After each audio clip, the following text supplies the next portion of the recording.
আসসালামু আলাইকুম রহমতুল্লাহি ওবরকাতুহু। সম্মানিত দর্শক, রাজনীতির একটা মৌলিক বিষয় নিয়ে আলোচনা করব এবং এই বিষয়ে রাজনীতির যে দার্শনিকতা রয়েছে সেই বিষয়টি আপনাদের কাছে বলবো।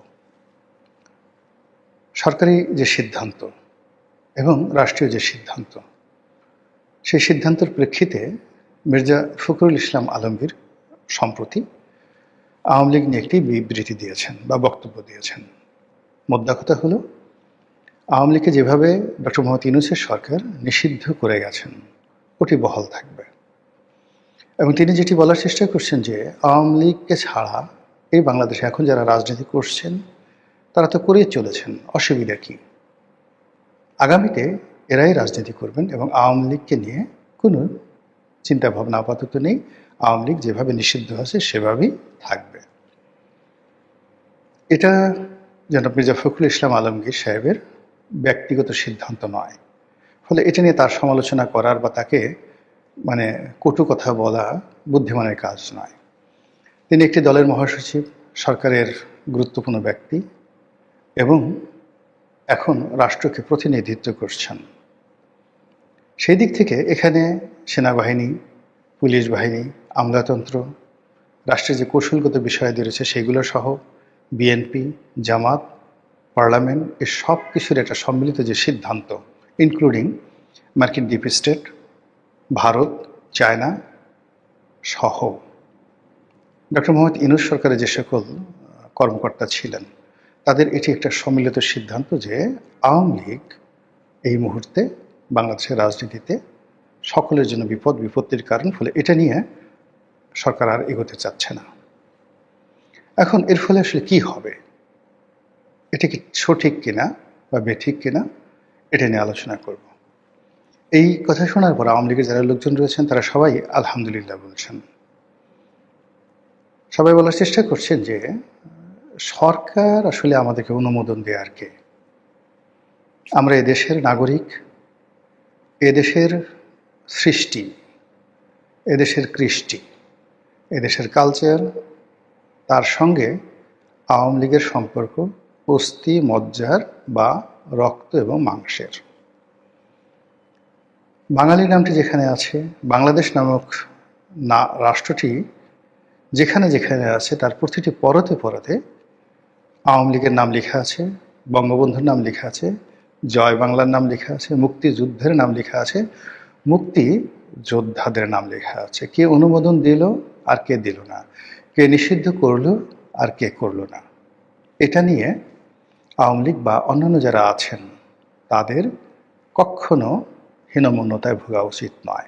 আওয়ামী লীগের যারা ইন্টেলেকচুয়াল তারা এই কথা বলার চেষ্টা করছেন। 2 নম্বর হলো যায়, রাজনীতি কোনো লেভেল চুষ নয়, কোনো চুইংগাম নয়, এটি কোনো দান নয় কিংবা ভিক্ষা নয়।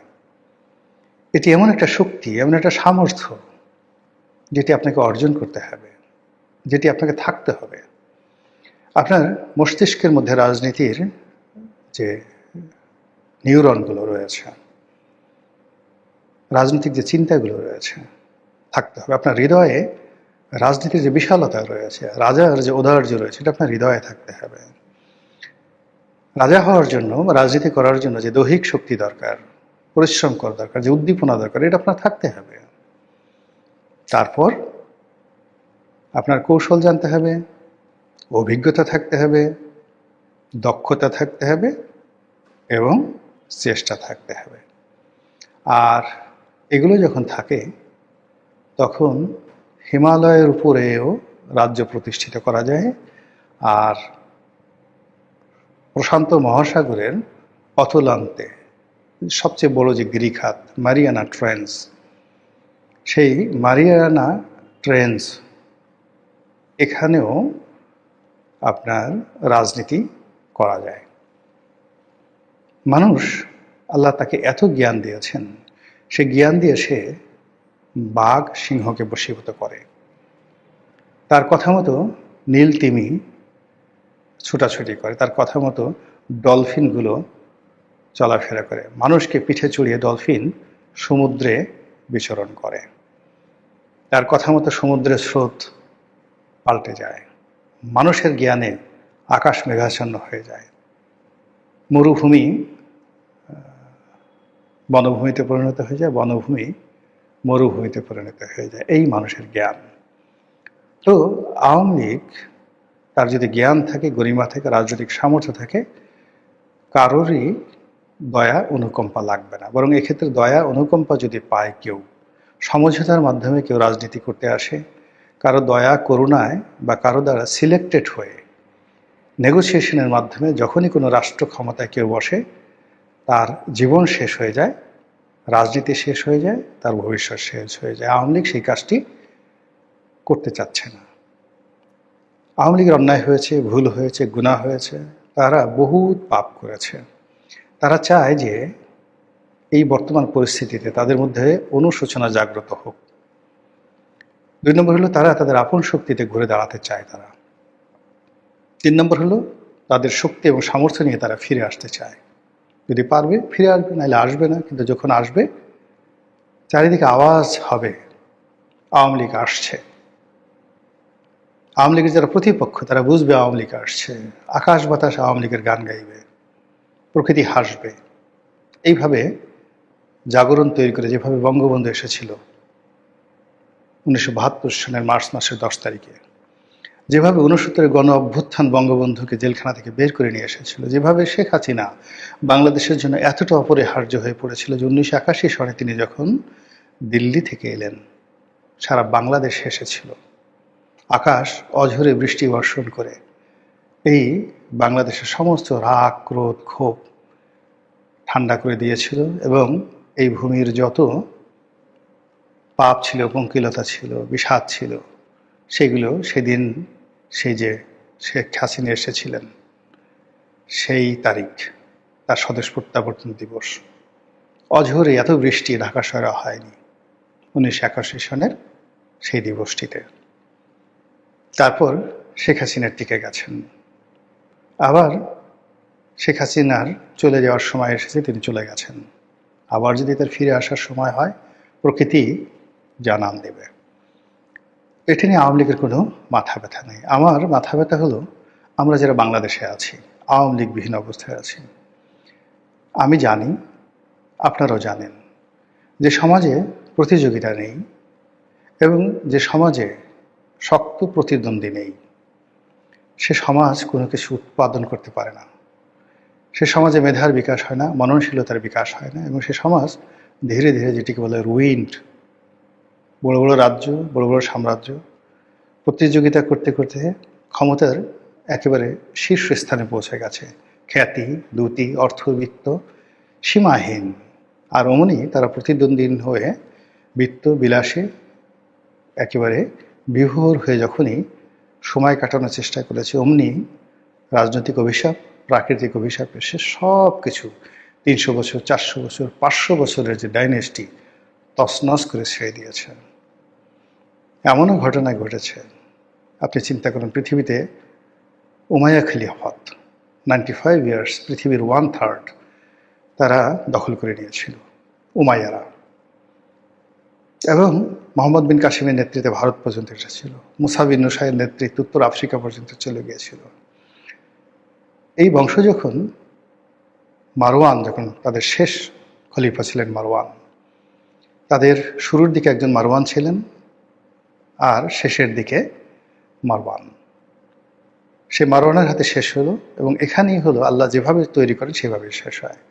এমনভাবে শেষ হলো, পুরো রাজবংশ যারা উমাইয়া বংশের ছিলেন সবাইকে কোটি কোটি করে কাটা হলো, কেবলমাত্র একজনে পুরো বংশের। এই বংশে হয়তো 20,000 লোক ছিল, 30,000 লোক ছিল, সবাই রাজপুরুষ, সবাইকে মেরে ফেলা হলো আবুল আব্বাস আস-সাফফার নেতৃত্বে। আব্বাসীয় যে জাগরণ হলো, বিপ্লব হলো, তার মাধ্যমে উমাইয়াদেরকে সমূলে বিনষ্ট করে দেওয়া হলো। আর একজন মাত্র যুবরাজ সমুদ্র পাড়ি দিয়ে স্পেনে আসতে পেরেছিলেন, তার নাম ছিল আব্দুর রহমান। তো এই প্রতিদ্বন্দ্বিতা না থাকলে এভাবে তৈরি হয়ে যায়। ভারতে একই অবস্থা, মোগল ডাইনেস্টির পতনের পিছনে একই অবস্থা, অটোম্যান ডাইনেস্টির পতনের পিছনে একই অবস্থা। তো সেই দিক থেকে আমাদের যে রাজনীতি, সেই রাজনীতিতে বিএনপির প্রতিদ্বন্দ্বী জামাত নয়, এনসিপি নয়, বিএনপির প্রতিদ্বন্দ্বী আওয়ামী লীগ না থাকলে বিএনপি শেষ হয়ে যাবে, যেভাবে বিএনপিকে দুর্বল করতে গিয়ে আওয়ামী লীগ শেষ হয়ে গেছে।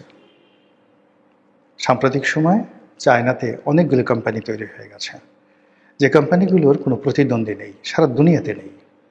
একটা কোম্পানির দেখলাম যে তারা তাদের প্রতিদ্বন্দ্বী সৃষ্টি করার জন্য $20 বিলিয়ন, মানে আমাদের যে রিজার্ভ আছে এই মুহূর্তে প্রায় সেই রিজার্ভের সমপর্যায়ে $20 বিলিয়ন, মানে বাংলাদেশি টাকায় প্রায় 2.5 লক্ষ কোটি টাকা তারা বিনিয়োগ করেছে যেন তাদের প্রতিদ্বন্দ্বী তৈরি হয়। বিভিন্ন কোম্পানি তারা তৈরি করেছে, প্রযুক্তি দিচ্ছে যেন বিশ্ব গ্লোবাল মার্কেটে ওই কোম্পানির প্রতিদ্বন্দ্বী তৈরি হয়ে যায়। এই হলো মানে সারভাইভ করার যাকে বলা হয় পদ্ধতি। ইস্ট ইন্ডিয়া কোম্পানির মতো কোম্পানি যারা কোনো প্রতিদ্বন্দ্বী রাখেনি, আজকে ইস্ট ইন্ডিয়া কোম্পানি কোথায়? শত চেষ্টা করে তাদেরকে বাঁচিয়ে রাখা যায়নি। তো এখন এই যে আমাদের রাজনীতিতে যে আওয়ামী লীগ নাই, আওয়ামী লীগবিহীন যে রাজনীতি, এটি বিএনপির জন্য মরণ কাটা হবে, বিএনপির জন্য মানে গলার দড়ি হয়ে যাবে।